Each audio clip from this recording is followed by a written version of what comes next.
স্বাস্থ্য কামনা করে এবং আজকের এই সুন্দর আয়োজনের জন্য সবাইকে ধন্যবাদ জানিয়ে এবং সবাই নাম আমি উল্লেখ করতে না পারাই আপনাদের কাছে ক্ষমা সুন্দর দৃষ্টিতে দেখবেন।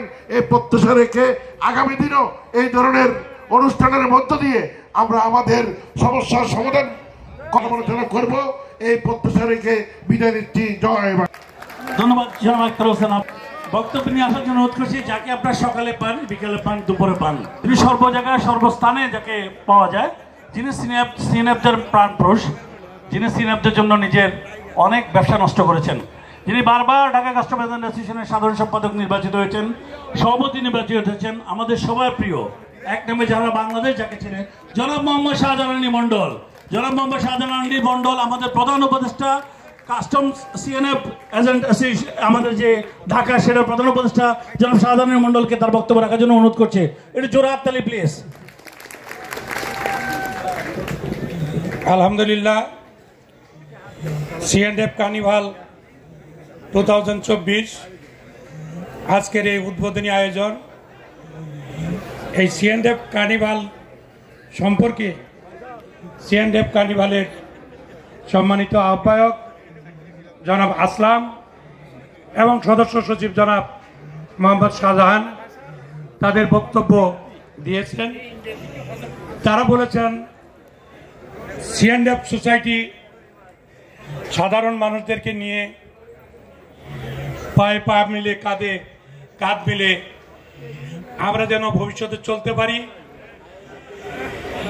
আমরা যেন সুখে দুঃখে ঐক্যবদ্ধভাবে যে কোনো সমস্যায় 10 মিলে করি কাজ, হারি জিতি নাই নাজ। সে কারণেই এখানে আমার অবস্থান। আপনারা সবাই জানেন, ব্যক্তিগত পর্যায় থেকে আমি আমার সারা জীবনকেই সিএনএফ পরিবারের জন্য উৎসর্গ করেছি। আমি হয়তো একা এই বোঝা বহন করা সম্ভব হয়নি বলেই আমি উপদেষ্টায় যে আমি আমার এই ছোট ভাইদেরকে নিয়ে আমি এই প্রচেষ্টা অব্যাহত রেখেছি।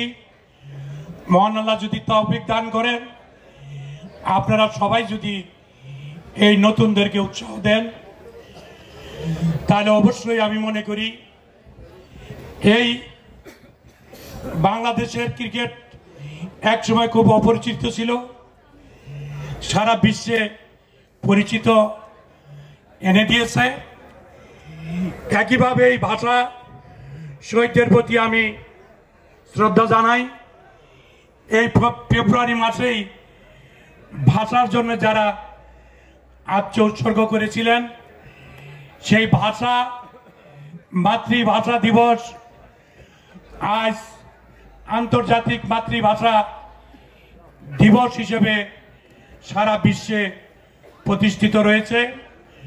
সুতরাং আমি মনে করি আজকের যে সোসাইটি, যদি আমরা সবাই মনোযোগী হই, পরিশ্রমী হই, আমরা যদি আমাদের মানসিকতার মান উন্নত করতে পারি, আমরা যদি বিনয়ী হই, আমি মনে করি যে কোনো সমস্যা সমাধান করা সম্ভব। আমি আজকের এই অনুষ্ঠানকে যারা সাফল্যমণ্ডিত করেছেন, এই সোসাইটির যারা নেতৃবৃন্দ রয়েছে, তাদের নাম একদিক থেকে সবারই জনাব আসলাম, শাহজাহান, রফিক, রাসেল, সুলতান,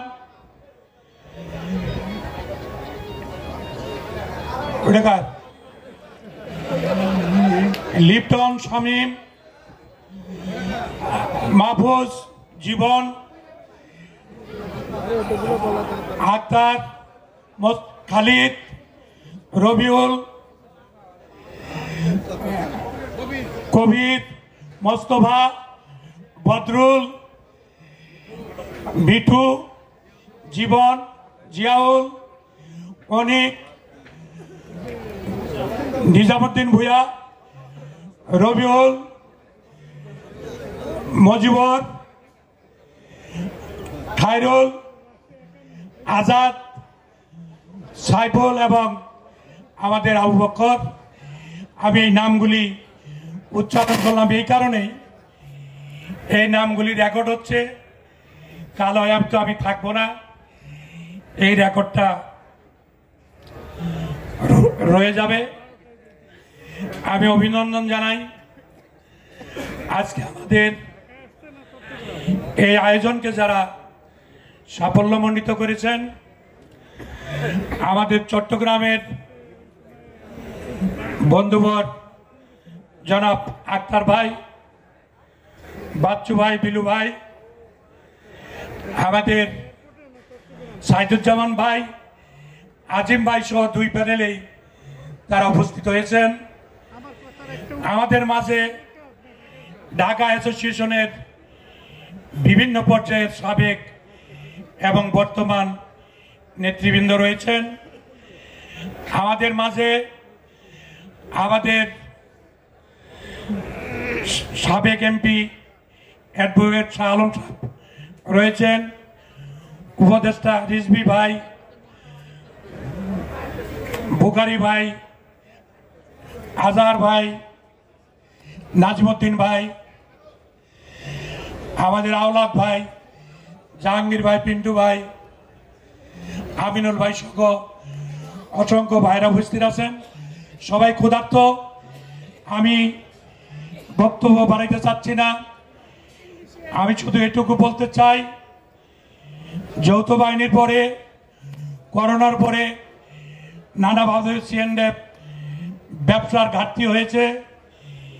এরপরে গত করোনার মধ্য থেকেই অমানবিক কাস্টমের অত্যাচার শুরু হয়েছে। আরও দুঃখের বিষয়, আমাদের বর্তমান ফরেন প্রেসিডেন্ট সেক্রেটারি থাকার কারণে সময় সুযোগ মতো যথাযথ প্রতিবাদ প্রতিরোধ না করার কারণে আমাদের দুঃখ আরও দীর্ঘায়িত হচ্ছে।